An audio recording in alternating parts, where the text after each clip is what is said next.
Selamat pagi, siang, sore, malam dimanapun kalian berada di seluruh wilayah baik di Indonesia maupun di dunia. Pada malam hari ini mungkin kali ini kan kondisinya malam ya. Betul. Tapi pada pemirsa biasanya virus itu biasa nonton bisa siang pagi malam nonton selanjutnya.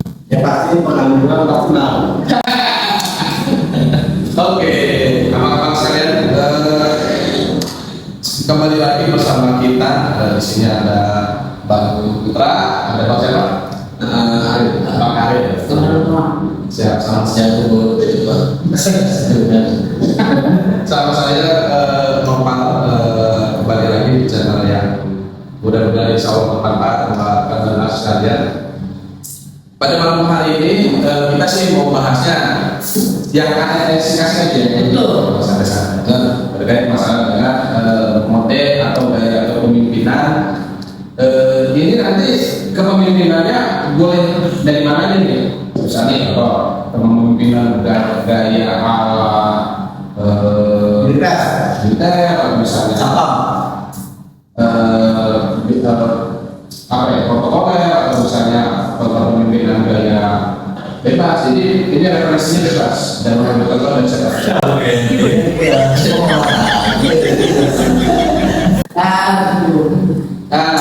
Jadi kalau misalnya kita kembali lagi atau kajian dasar lagi, kepemimpinan itu menurut apa itu sendiri apa sih makna dari arti kata pemimpin?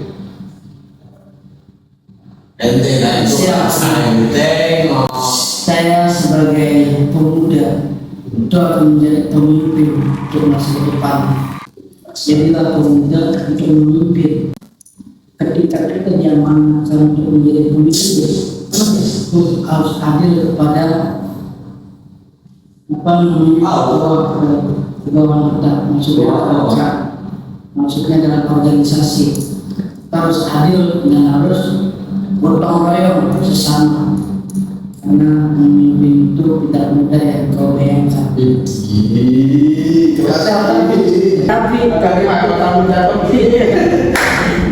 Tetapi kalian harus semangat, harus punya semangat yang dan aktivis untuk Kalian modal dan maksudnya lebih semangat lagi, lebih loyal, terutama punya banyak waktu lah intinya kepada organisasi manapun kita engage sebagai pemimpin. Oke, berarti kalau untuk sendiri nih, kalau kita tarik kesimpulan atau kesusahannya, pemimpin itu adalah kewajiban. Oke, saya ambil kesimpulan. Contoh ya, kalau misalnya di dalam perkara satu daerah, atau misalnya ini menurut Sabda Nabi ini, jika kamu berjalan di tengah gunung ada 3 orang, maka pilihannya salah satunya jadi pemimpin. Tuh, sebagai pelarang, misalnya mengambil keputusan, mengambil kebijakan. Nah sekarang ini simpelnya definisi pemimpin sendiri menurut Pak Leadership itu apa? Misalnya orang yang memang ditunjuk yang akan untuk memimpin orang banyak atau menuntaskan hasrat atau keinginan orang banyak, apa yang definisi pemimpin? Ya, kemungkinan itu satu, ketika kita ditunjuk dalam masyarakat, kita dipilih sebagai pemimpin, kita harus menjadi pemimpin yang siap dan bertanggung jawab. Oke, berarti dia punya satu tuntutan untuk dirinya sendiri untuk berikhtiar bertanggung jawab. Tanggung jawab. Oke, baik. pemimpin menurut Bang Putra yang harus diikuti, apa yang harus diikuti? Harus diikuti dengan prosedur organisasi. Prosedur organisasi. Maksudnya dalam arti apa ya? Kalau berat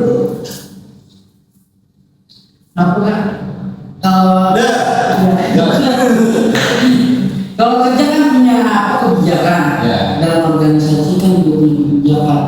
Dan ibarat kita punya SOP, Saya ada tata cara dan peraturan. Oh ya, berarti peraturan itu dibuat atas kesepakatan bersama yang dilaksanakan bukan atas pimpinan, tapi bawah-bawahnya juga orang yang mengikuti. Oke, cak, saya mendapat paparan kesimpulan dari Bang Putra. Bahkan sebenarnya menurut Bang Aris apa yang definisi dari atau makna dari pemimpin? Seorang pemimpin. Seorang pemimpin ya nggak berbeda dengan dia. Seorang pemimpin adalah seorang pemberani yang bertanggung jawab. Jangan cuma nyuruh ngilah. Nyuruh ngilah. Nilai lagi. Begini nilai lagi. Itu malas saja. Iya, makanya.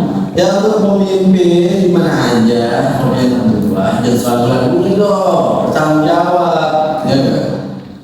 Nyuruh gitu. Anak gua jadi bingung kan,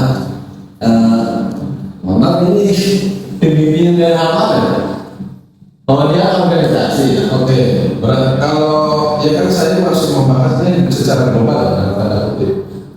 Nah, definisi dan saya sendiri mengenai pemimpin adalah orang yang siap untuk mengemban amanah, tanggung jawab terhadap sosial dan mampu untuk memberikan sebuah keputusan dan kebijakan-kebijakan untuk arah prediksi ke depan. Jadi menurut saya. Jadi kalau menurut Abang Adil sendiri, definisi pemimpin atau leader berarti pemimpin yang dia dituntut untuk memberikan sebuah kepercayaan dari orang atau material itu dapat menentukan arah, menentukan kebijakan dan menentukan kesepakatan bersama dalam kelompok untuk menuntaskan, merumuskan dari hasil kesepakatan dan kekuasaan baik dari lokal maupun dari tim, begitu ya. Oke, maksudnya dalam ada ini konsep persepsi kita sendiri. Pemimpin sendiri adalah baik dari rumah tangga yang skala terkecil diri sendiri dan organisasi. Makna dari pemimpin itu sendiri adalah dia ini siapa? Tadi Anda menyebut leader,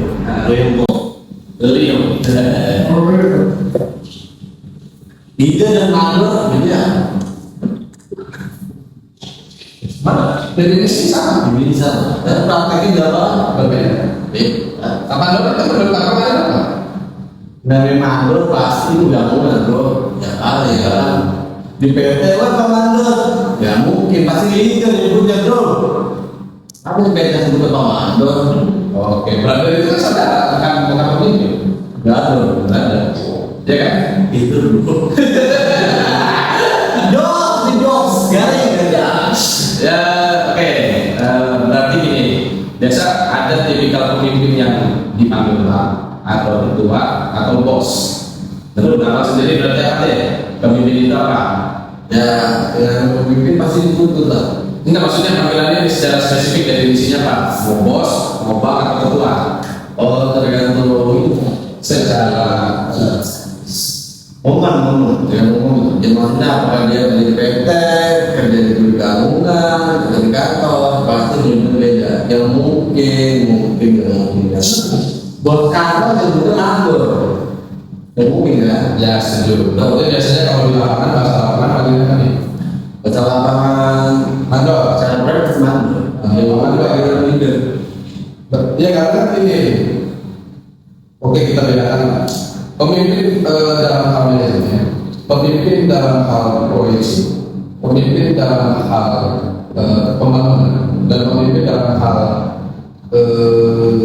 organisasi itu kan punya jumlah yang berbeda. Nah, Contoh misalnya, kalau dalam dia termasuk dalam struktural, berarti biasanya dipanggil ketua. Karena apa? ya, Yang dibentukkan beban moral atau yang diberikan detail dari dalam organisasi disebutkan adalah KSB, Ketua Sekretaris Bendahara. Dan itu melekat pada dirinya bahwa kalau misalnya pimpinannya karena tetap di dalam organisasi ya. Kalau misalnya di dalam perusahaan di karena dia memiliki beban dalam manajemen namanya direksi, biasanya kan direktur. Gitu. Dan di beberapa hal lain ada biasanya juga panggilnya, walaupun misalnya dia bukan pimpinan tapi panggil bos karena biasanya dia bisa. Ada yang menggila, Ada butuh?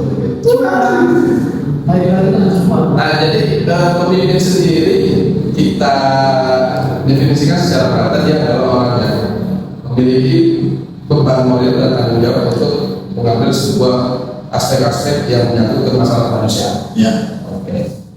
Ya, Agar saya dari bicara. dan namanya pemimpin harus mengatur and muscle calm. Ya misalkan dikatakan apa sih disebut pria seperti wanita? Oh, pemain. Ya. Apakah pemimpin harus tegar punya muscle? Oh, betul. Ya. Seperti yang Vin Diesel. Ya. Apakah semua pemimpin harus maco? Pemimpin lehoy. Yang ada di JNT, jadi pemimpin. Oke, berarti apa melihat metode kepemimpinan hanya berdasarkan fisik, Ya, hanya berdasarkan pemimpin lagi ya pasti nggak mungkin kan hanya pemimpinan kata pemimpin lah. Kalau contoh kira misalnya, sebenarnya saya bukan mau menyudutkan atau mendiskreditkan atau menjelekkan satu orang. Ya, Ada beberapa contoh. Dia modelannya agak sedikit kemayu, tapi kalau misalnya dalam beberapa aspek keputusan dia tidak tepat. Jadi menurut saya kalau dalam basis atau dasarnya pemimpin hanya dilihat sekedar fisik atau misalnya sekedar gaya, cara dia sehari-hari dalam sosial melihat seperti itu, tapi bukan melihat secara pemikiran. Saya rasa pandangan saya tentang orang masa melihat pemimpin seperti itu, dan pemimpin itu kan bisa saya rasakan. Ya. Maka bagi saya ketika melihat beberapa orang yang seperti itu, dia punya peran, dia punya andil untuk mengambil beberapa aspek keputusan atau misalnya mengambil beberapa kebijakan yang bisa jadi aspirasi rasa. Karena kita belum tahu, kalau misalnya kita belum menjelang ke dalam tertentu, kita kalau nggak tahu bahwa di dalam itu ya memang pemimpin itu kan nggak fisik. Tapi kalau pemimpin lehoy belakangnya ceng, dia ngatain, ya kan, no ada bos, di belakang ya kan, akhir bakal itu. Apa dia pemimpin yang ganteng?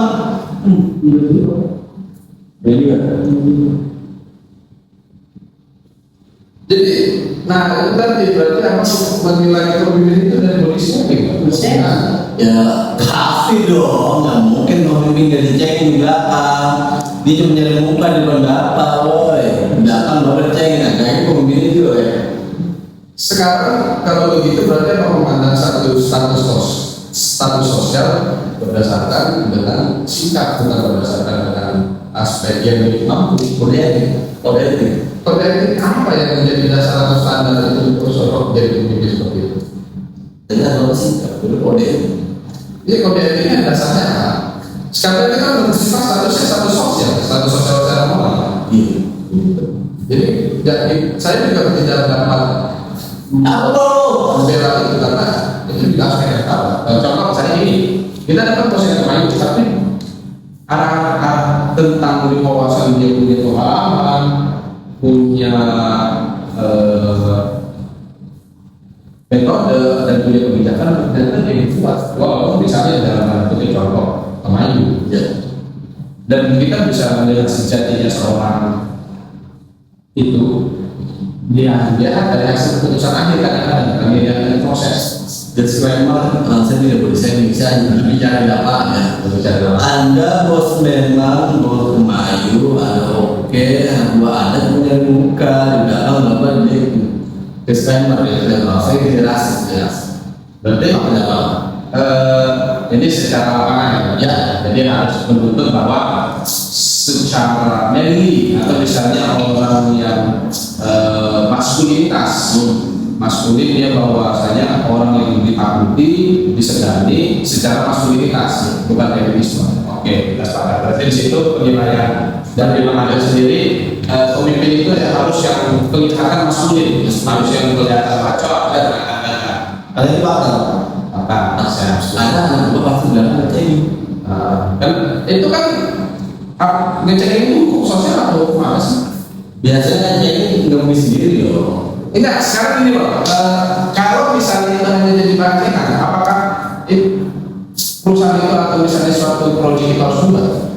Oh enggak, itu cuma dijahit. Saya bilang ada bisa dijahit. Buat sering besar. Pas di belakang sama teman besar. Jelek. Yang Oke. kayak orang-orang. Jadi ya, oke, saya bisa memahami bahwa saya tidak menyalahkan juga, itu kan abang punya pengalaman seperti itu. Tapi kalau bagi saya oknum yang seperti itu, menurut saya sih perspektif saya, ini perspektif pribadi saya namanya ini suatu bentuk pembinaan karena setiap orang kan seketika dia lahir di dunia ini ngomongin di depan loh, masih di belakang. Iya kan mencecek sama temennya di belakang. Nah, tuh.